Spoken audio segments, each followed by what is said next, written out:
Hi guys, நீ நம்ம movie ரிவ்யூவில் சம்பவம் அத்தியாயம் 1 படத்தோடைய ரிவ்யூ தான் பார்க்க போகிறோம். இந்த படம் ஜியோ ஹாட் ஸ்டாரில் தமிழ் டபுளாக அவைலபிளாக இருக்குது. மறக்காம செக் அவுட் பண்ணி பாருங்க. இது ஒரு சஸ்பென்ஸ் த்ரில்லர் மூவியாக வெளியே வந்திருக்கு. இப்போ இந்த படத்துடைய கதையை பார்த்துடலாம். படத்துடைய ஹீரோ ஒரு போலீஸ் ஆஃபீஸர். இவர் அவங்களுடைய ஒய்ஃப் வந்து ப்ரெக்னெண்ட்டாக இருப்பாங்க. அப்படியே ஜாலியான ஒரு லைஃப் வாழ்ந்துட்டு இருப்பாங்க. திடீர்னு பார்த்தா இவரை கேரளா எல்லை பகுதியில் இருக்கிற ஒரு ஒரு காட்டுப்பகுதி போலீஸ் ஸ்டேஷனுக்கு மாற்றிடுவாங்க. உடனே அங்கே போவார்.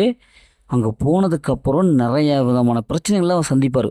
போகும்போதே வழியில் ஒரு போலீஸ்காரர் அவங்க ஆபத்தில் சிக்கிடுவாங்க. அவங்கள காப்பாற்றுவாங்க. இன்னொருத்தர் உடனே ஃபோன் பண்ணி நான் காட்டுக்குள்ளே இருக்கிற எப்படியாவது காப்பாற்றுங்க அப்படின்னு சொல்லிட்டு அப்படி சொல்லுவார். உடனே இவரும் அவங்களுடைய டீமும் அப்படியே காட்டுக்குள்ளார போவாங்க. போய் எப்படியாவது அந்த போலீஸ்காரை காப்பாற்றணும்னு சொல்லிட்டு போவாங்க. ஆனால் அங்கே தான் ட்விஸ்ட்டே. ஏன்னா அந்த காட்டுக்குள்ளார போனவங்க யாரும் உயிரோட திரும்பினதே இல்லை. ஏன்னா அந்த காட்டுக்குள்ளார பல அமானுஷமான விஷயங்கள் நிறைய இருக்கும். குறிப்பாக பேய் மாதிரி ஒன்று இருக்குது. அது எல்லாத்தையும் இதே மாதிரி பல குரலில் பேசி காட்டுக்குள்ளே வர வச்சு பயங்கரமான ஒரு சம்பவத்தை செய்கிறதா தான் இருக்கும். உடனே நம்ம போலீஸ் டீம் இங்கே மாட்டிப்பாங்க.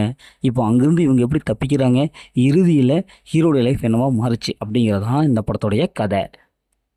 படத்துடைய பாசிட்டிவ்னு பார்த்தாவே ஹீரோடைய அந்த கேரக்டர் தாங்க செம்மையாக சிறப்பாக நடிச்சிருக்காரு. அதேமாதிரி ஹீரோவை தவிர்த்து மற்றவங்க நல்லா சூப்பராக பர்ஃபார்ம் பண்ணியிருக்காங்க.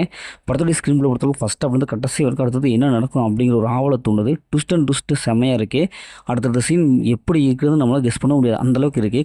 காடும் சார்ந்த இடம், இவங்க அந்த போகிறது, அந்த ஹாரர் மூமெண்ட்ஸ், அந்த அமானுஷமான விஷயங்கள் இதெல்லாம் வந்து நல்லாவே கனெக்ட் ஆகிருக்கு. படத்தில் ஹீரோனுடைய கெமிஸ்ட்ரி நல்லா ஒர்க் அவுட் ஆகிருக்கு. இந்த படத்தோட பிஜிஎம் சொல்லி அவனுங்க சூப்பரான ஒரு பிஜிஎம் கொடுத்துருக்காங்க. தமிழ் டப்புடுமே நல்லாவே வந்திருக்கு. அதோட விஷுவல் எஃபெக்ட் நல்லாவே இருக்குது. இந்த படத்தோட மைனஸ்னு பார்த்தா பெருசாக எதுவுமே இல்லை. ஃபஸ்ட் ஹாஃப் மட்டும் கொஞ்சம் ஸ்பீட் எடுக்க டைம் எடுத்துக்கு. மற்றபடி இந்த படத்தில் பெரிய மைனஸ் எதுவுமே இல்லை. இந்த படத்தில் அந்த மாதிரி சில்ஸில் எதுவுமே இல்லை. ஃபேமிலியோட பார்க்கலாம். மொத்தத்தில் எப்படி சூப்பராக சொன்னாங்கன்னா இந்த படம் ஒரு ஒர்த்தான மூவி தான். ஓகே, இதேமாதிரி அடுத்த ஒரு புதிய மூவி ரிவ்யூ சந்திப்போம்.